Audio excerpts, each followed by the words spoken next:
నీ సన్నిధి మాకు తోడుగా ఉంచి పాటల ద్వారాగా వాయిద్యముల ద్వారాగా మైకు తెచ్చుకున్నందుకు నీ స్తోత్రాలు. నిపక్షంగా నిలవబెట్టినటువంటి దేవుడు నీవు. నన్ను మరుగు చేసుకొని మీరు మైకు తెచ్చుకోండి. నా పెదవులు తగ్గి నోటికి తగ్గి నెగ్గించేత నన్ను శుద్ధినిగా చేసి మాటలు నావుగా కాక మీరే తేటగా మాట్లాడమని మాకందరికీ వినబుద్ధిని దయచేయమని, గ్రహించే హృదయం అనుగ్రహించమని యేసు నామమున అడుగుతున్నాము తండ్రి. ఆమేన్. హల్లెలూయా. పిల్లరా చక్కగా కూర్చుని దేవుని మాటలు విందాం. ఎందుకంటే మనుషుల మాటలైతే అంత విలువేం కనపడదు.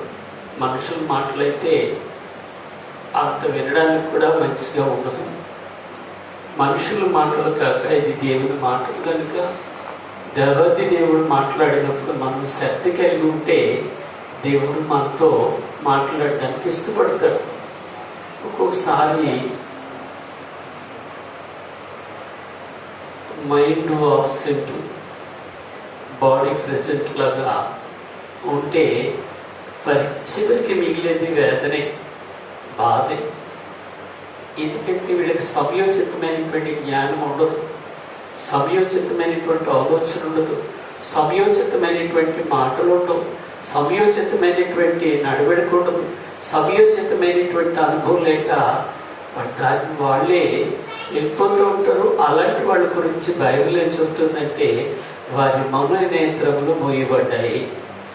కానీ మనకు తెలియదు మన మనోనేత్రములు మూయబడినట్లుగా, మనకు అర్థం కాదు.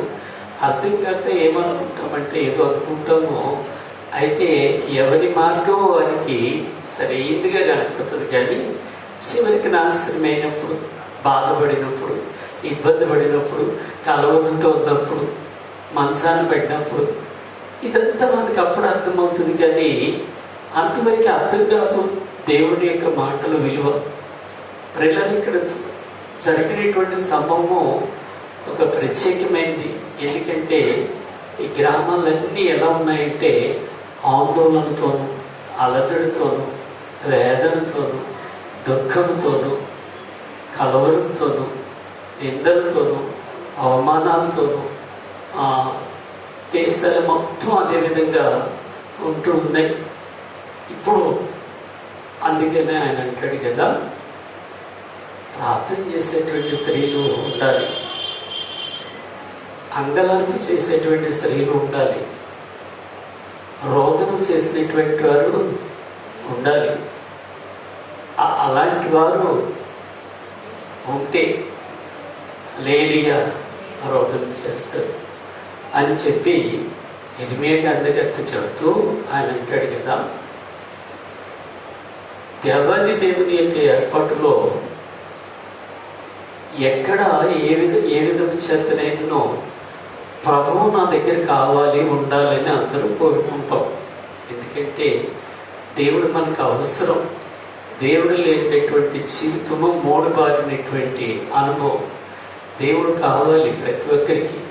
కానీ ఏదో ఒక రూపాన్ని అనుకుంటారు, కానీ అసలు దేవుడు ఎవరని తెలియక దేవుడు కావాలని అనుకున్నంత మాత్రాన అవ్వదు. కానీ ఎలా అయితే ఎవరి దగ్గర దేవుడు ఉంటాడు, ఏ ఇంటి దేవుడు ఉంటాడు, ఎవరికి దేవుడు మేలు చేస్తాడు, ఎవరికి దేవుడు సహాయం చేస్తాడు, ఎవరికి దేవుడు ఆ విధంగా ఆయన ముందుండి నడిపిస్తాడనేది తెలియక చాలామంది కోల్పోతూ ఉంటారు, వేదన పడుతూ ఉంటారు, దుఃఖపడుతూ ఉంటారు. నా ప్రాణమా తినుము తాగుము సుఖించమన్నట్లుగా ముందుకు వెళ్ళిపోతూ ఉంటారు. ఇది ఏమైనా దేవాది దేవుని యొక్క ఏర్పాటులో ఎక్కడ దేవుడు నా దగ్గర ఉండాలి అంటే ఇలాంటి వాడు అవసరం. ఏమిటి అవసరము అంటే ప్రార్థించిన వాళ్ళ దగ్గర దేవుడు ఉంటాడా, లేదు రోదనం చేసినటువంటి వారి దగ్గర దేవుడు ఉంటాడా, కన్నీరు కాల్చినటువంటి వారి దగ్గర దేవుడు ఉంటాడా అని ఒకవేళ అనుకోవచ్చు. మిడిమిడి జ్ఞానంతో, మిడిమిడి ఆలోచనతో, మిడిమిడి బలహీనతతో. కానీ ఆయన అంటాడు కదా, ఎక్కడుంటానన్నాడు యేసయ్య, 2-3 నా నామమున ఎక్కడ కూడుకుంటారో వారి మధ్యలో నేను ఉంటాను అని. హల్లెలూయా. దేవుడు ఉన్నటువంటి దగ్గర నింద ఉండదు, దేవుడు ఉన్న దగ్గర ఆ వేదన ఉండదు, దేవుడు ఉన్న దగ్గర దుఃఖం ఉండదు, దేవుడు ఉన్నటువంటి ఇంట్లో కలవరాలు ఉండవు, కన్నీటి మయం ఉండదు. దేవుడు ఉన్న దగ్గర, దేవుడు లేకపోతే ఇవన్నీ కలుగుతాయి. వేదన కలుగుతుంది, బాధ కలుగుతుంది, అనారోగ్యం ఉంటుంది, అనుకున్నది జరగదు. అందరూ రకరకాలైనటువంటి అవేదన చేస్తూ ఉంటారు. ఏం చేయాలో తెలియనిటువంటి అనుభవాల్లోకి ఉంచుతూ ఉంటారు. పిల్లలు గమనించండి, ఏది ఏమైనా కానీ దేవుడు ఉన్న చోట నీకు నెమ్మది, దేవుడు ఉన్న చోట నీకు సంతోషము, దేవుడు ఉన్నటువంటి చోట నీకు సమాధానము. దేవుడు ఉంటే నీ దగ్గర నిబ్రత కలిగి ఉంటావు. దేవుడు ఉంటే నీకు ఏ లోపము ఉండదు, ఎలాంటి బలహీనత రాదు. దేవుడు ఉంటే అలాంటి అనుభవాలు జరుగుతాయి. అందుకని ఎవరి దగ్గర ఉంటాడు దేవుడు? రమ్మనగానే మనం పిలుస్తాం, రమ్మనగానే దేవుడు వస్తాడా?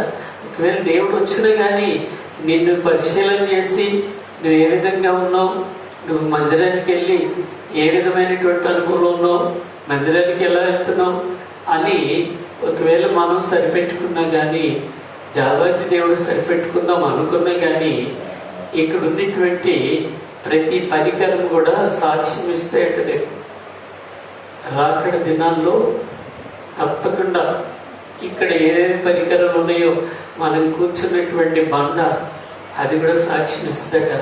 తిరుగుతున్నటువంటి మన ఆరగించినటువంటి ఫ్యాన్ సాక్ష్యం ఇస్తుందట. అంతేకాదు ఇక్కడ ఉన్నటువంటి పరికరాలు మొత్తం సాక్ష్యం ఇస్తాయట. మనల్ని మనం సరిపెట్టుకోవడం కాదు.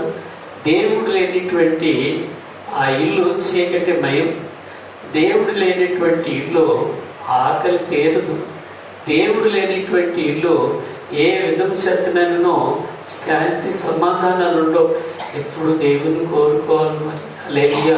ఇప్పుడు అపాయకరమైనటువంటి దినాల్లో ఉన్నాం, అన్యాయం కలిగినటువంటి దినాల్లో ఉన్నాం, అపవాది తాండవాడినటువంటి దినాల్లో ఉన్నాం.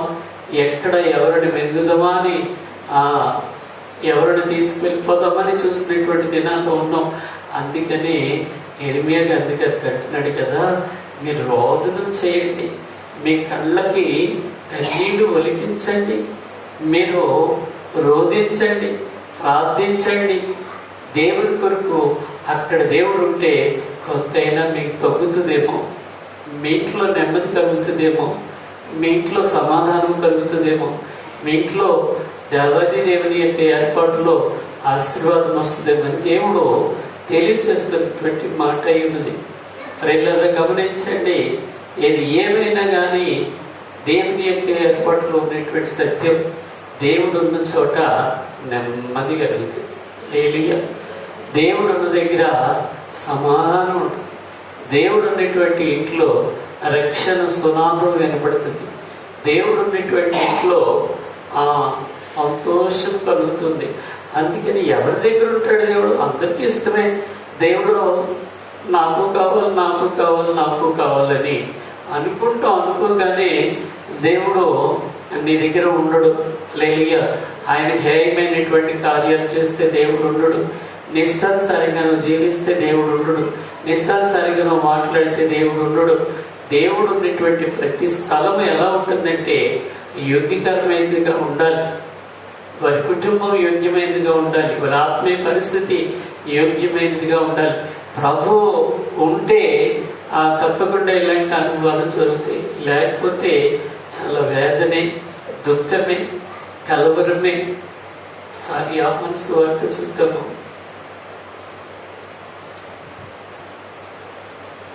11వ అధ్యాయము 21వ వచనం చదువుదాం.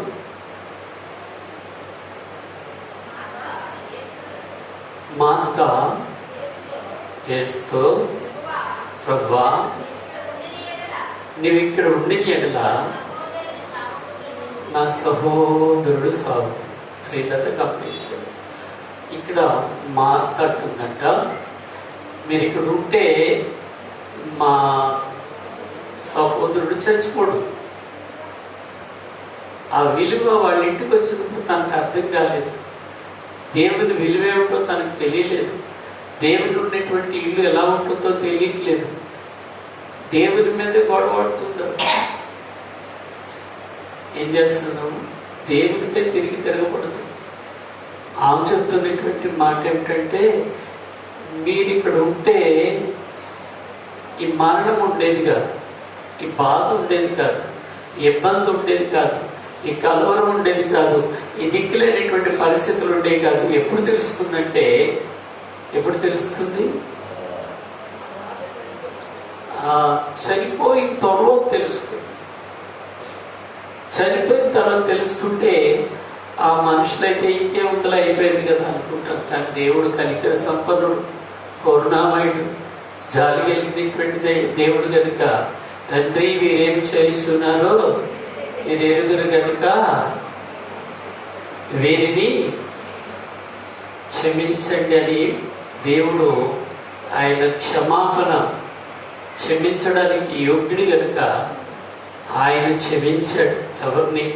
మార్తను క్షమించాడు, కనికరపడ్డాడు, కృప చూపాడు. అందుకని మా ఇకనైనా తెలుసుకున్నాం. అంతకుముందు నీ సహోదరుడికి తెలియలా, వాడు మరణమై కూర్చున్నాడు. అంతకుముందు నీకు తెలియలా, నా మీద తిరగబడ్డావు. కానీ నీ తమ్ముడిని చూసి నేను పక్కకు వెళ్ళిపోనా, లేకపోతే నిన్ను చూసి నిన్ను దాటి వెళ్ళిపోనా, నీ సహోదరుని చూసి నేను అద్భుతం చేయాలని సతమతమైపోయి ఆయనే కన్నీరు కార్చారట. రెండు చేతులు ఎత్తి దేవుళ్ళ ఎవరి కోసం? నేను నడవడికి బాగోకపోతే ఆయన కన్నీరు పౌరుస్తాడు. హల్లెలూయా. నీ పద్ధతి బాగోకపోతే ఆ దేవుడే ఏడుస్తాడు నీకోసం, సంతోషించడు. దీనికి ఇంతే కావాలి, వాడికి అంతే కావాలి మనమైతే అనుకుంటాం, కానీ దేవుడు మాత్రం అలా అనుకోడు. అయ్యో వీడికి ఏం తెలియదు కనుక ఈ విధంగా నష్టపోతున్నారని దేవుడు కన్నీరు కోరుస్తారట. హల్లెలూయా. పిల్లలు గమనించండి, వాళ్ళకి అర్థమైంది ఏమని? దేవుడు ఉంటే ఆయన బ్రతికుండేవాడే నా తమ్ముడు. ఈ మిళితమైనటువంటి అనుభవాల్లో ఏది జరిగినటువంటి సంఘటన ఏంటంటే, దేవాది దేవుని యొక్క ప్రేమ బలవంతం చేసింది. హల్లెలూయా. మన ప్రేమ అయితే ఎవరెలా పోతే నాకెందుకు అనుకుంటాం, పోతే పోతారు, ఉంటే ఉంటారు అనుకుంటాం. కానీ దేవుని ప్రేమ అలా ఉండదు, బలవంతం చేస్తుంది. హల్లెలూయా. బలం చూపిస్తుంది. నువ్వు కాదన్నా, అవునన్నా, నువ్వు ఎన్నిసార్లు బలహీనం అవుతావు, ఎన్నిసార్లు నువ్వు వెనక్కి వెళ్ళిపోయినా నిన్ను బలవంతం చేసి ఆయన ప్రేమ దగ్గర నిలబెడతాడు. హల్లెలూయా. ప్రియులరా, అందుకని సరే నేను ఇప్పుడు వచ్చాను కదా, నేను వెళ్దామని దేవాది దేవుడు కలవరపడుతూ కన్నీరు కారుస్తూ ఇలా తెలుగు తక్కువతనాన్ని బట్టి వెళుకున్నటువంటి ఆ అనుభవాన్ని బట్టి దేవుడే కన్నీరు కార్చి వారికి వాళ్ళు అనుకున్నట్లుగానే మరలా బ్రతికించి వాళ్ళ సహోదరుని నా ఇంటికి ఇచ్చాడు దేవుడు. హల్లెలూయా. దేవుడు లేనిటువంటి జీవితము మోడు బారినటువంటిది. దేవుడు లేనిటువంటి అనుభవము ఎలాంటిదంటే బండబారినటువంటి అనుభవం. దేవుడు ఉండాలి. మరి దేవుడు లేకపోతే నేను ఏదో బతికేస్తానులే, నా తెలుగుతోనో, నా జ్ఞానంతోనో, నాకున్నటువంటి బలంతోనో, నాకున్నటువంటి అనుభవాలతోనో నేను పర్వాలేదులే, అన్ని బాగానే ఉన్నాయి అనుకుని వెళ్ళిపోతే దానివల్ల మనకేం ప్రయోజనం ఉండదు, దానివల్ల మనకేమి ఆనందం ఉండదు, సంతోషం ఉండదు. రెగ్యులర్గా గమనించండి, దేవుడు మనతో ఉండాలి. దేవుడు ఉండాలి అంటే ఏం చేయాలి మనం? దేవుడు ఉండాలంటే మన తప్పేంటో మనం తెలుసుకొని ఆయన వైపు తిరగాలి. హల్లెలూయా. ఏం చేయాలి? ఆయన వైపు తిరగాలి. తప్పకుండా ద్వితీయోపదేశకాండం 31:17 కొన్ని మాటలు చదువుకుందాం.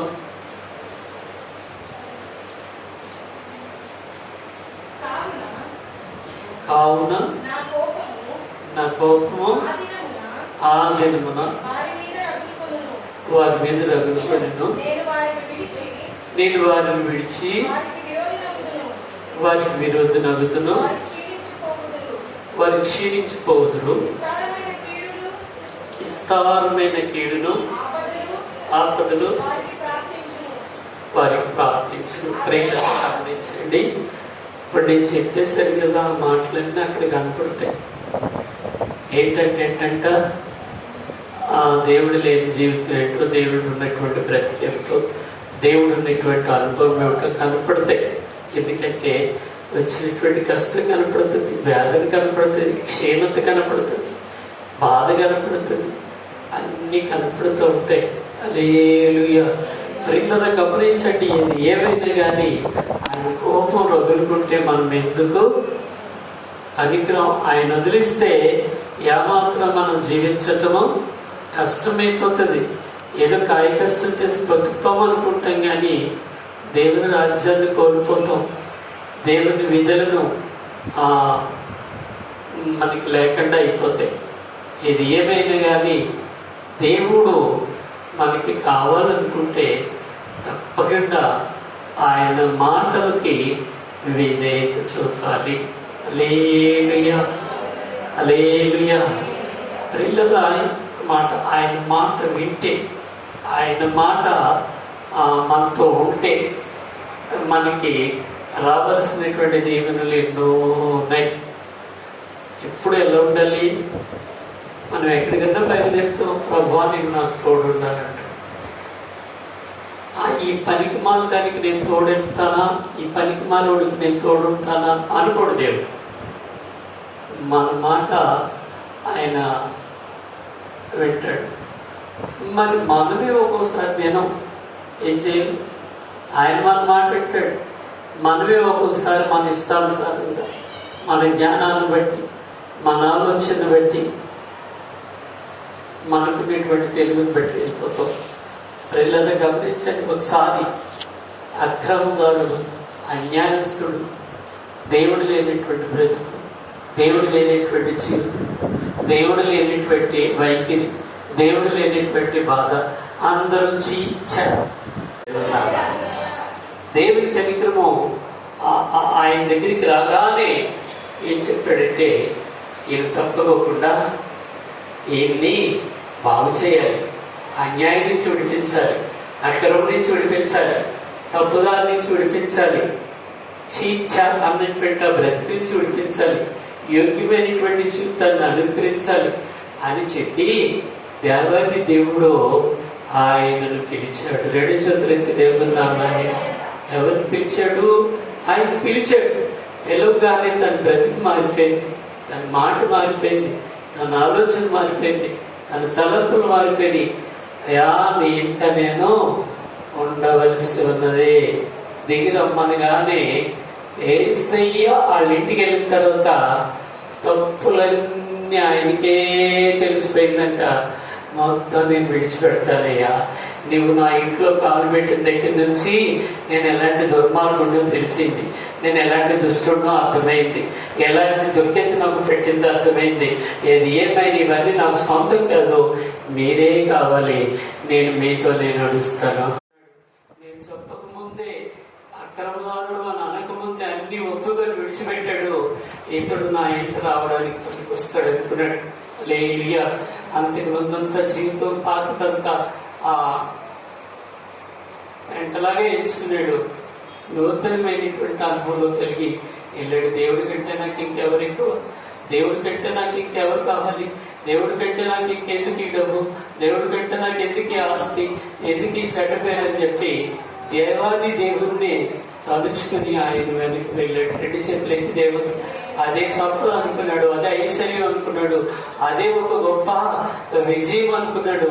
ఆయన వెంబడించాడు. రెండు చేతులైతే దేవుని నామాన్ని మేము కొడతాం అని అంటున్నాడు కదా. ఒక మాట ఏమంటున్నాడంటే, ఆ ప్రకటన గ్రంథం 3వ అధ్యాయం 20వ వచనంలో ఒక మాట రాయబడి ఉంది.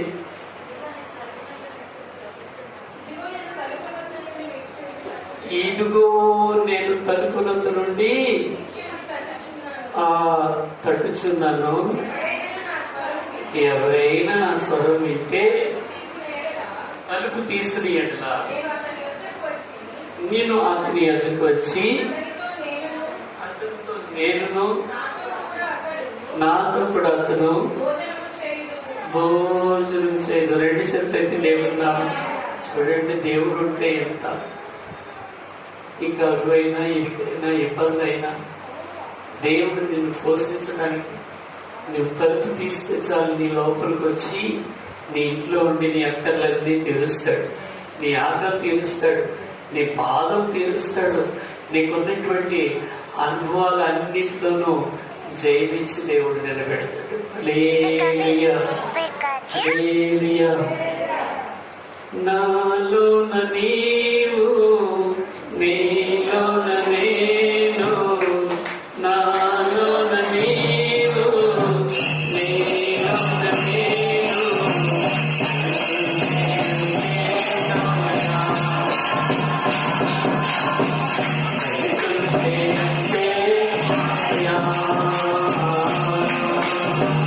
నాలోన నీవు, నీలోన నేను, నీవు, నీలోన నేను.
ఎవరేమి అనుకున్నా, ఏమో నాలేకున్నా, ఎవరేమి అనుకున్నా, ఏమో నాలేకున్నా,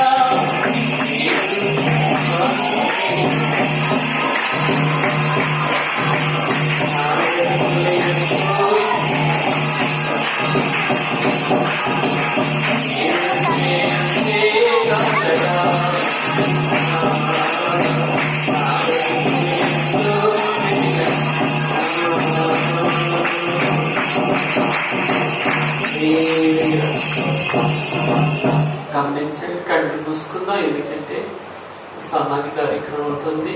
సరస్వతి మామ ప్రభుత్వం నిద్రించింది,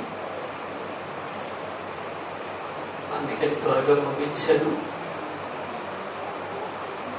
అందరము ఇది ముగించుకొని కిందే సమాధి కార్యక్రమంకి వెళ్ళాల్సింది. ఇంకా అందరూ రండి. తర్వాత ఎవరు వీలు పెట్టేవాళ్ళు పాల్గొనండి. హల్లెలూయా. పరిశుద్ధుల ప్రేమ స్వరూపుని పాదాలకి స్తోత్రాలైనా ఆశ్చర్యకరమైనటువంటి నీ కృపలో ఇంతవరకు నీ సన్నిధి మాకు తోడుగా ఉంచారు. నిత్యముగా ప్రభా ఎడవని దేవుడివి, ఎడబాయని దేవుడివి, ఆశ్చర్యకరుడివి, ఆలోచనకర్తవి, మహిమ మీకే చెల్లిస్తూ ఉన్నాం. మీరు మాట్లాడే దేవుడు కనుక మా మేలు కోరి మాకు ప్రభా తండ్రి నిత్యంగా సహాయం చేసిన దేవుడిగా ఉండి మేమేమైపోతామో అని అయా మా గురించి కంటికి రెప్పలాగా కాపాడి, తల్లి కంటే మెన్నగా, తండ్రి కంటే ప్రేమగా మాతో మాట్లాడిన ప్రతి మాటను బట్టి మిమ్మల్ని స్తుతిస్తూ ఉన్నాం. మీ నామానికి మహిమ తెచ్చుకున్నందుకు మీ స్తోత్రాలు. నిజమేనయ్యా, రోదనలు చేసినటువంటి స్త్రీలు ఉండాలి, ప్రార్థించే స్త్రీలు ఉండాలి, కన్నీరు కాల్చినటువంటి స్త్రీలు ఉండాలి. కష్టంలో ఉన్నాము, నష్టంలో ఉన్నాం, వేదనలో ఉన్నాం, దిగుల్లో ఉన్నాం అనుకుంటే సరిపోదు. ఇలాంటి వారు అయా ఒక ప్రత్యేకంగా ఉండాలని, అలాంటి వారు ఆ విధముగా సిద్ధపడితే వారి మీదకి వచ్చినటువంటి నష్టం, వారి మీదకి వచ్చినటువంటి తెగులు, వారి మీదకి వచ్చినటువంటి బాధ అంతా తొలగిపోతుందని మీరు తేటగా తెలియచేశారు. ఎవరి దగ్గర మీరు ఉంటారో అయా వారి ఇంట్లో మేము, ఎవరి దగ్గర మీరు ఉండరో వారి శవాల్లాగా ఉంటారు. మీరు తేటగా బయటపరచినందుకు మీ స్తోత్రాలు, మాట్లాడినందుకు మీ స్తోత్రాలు. అయా ఇదిగో మార్త అయితే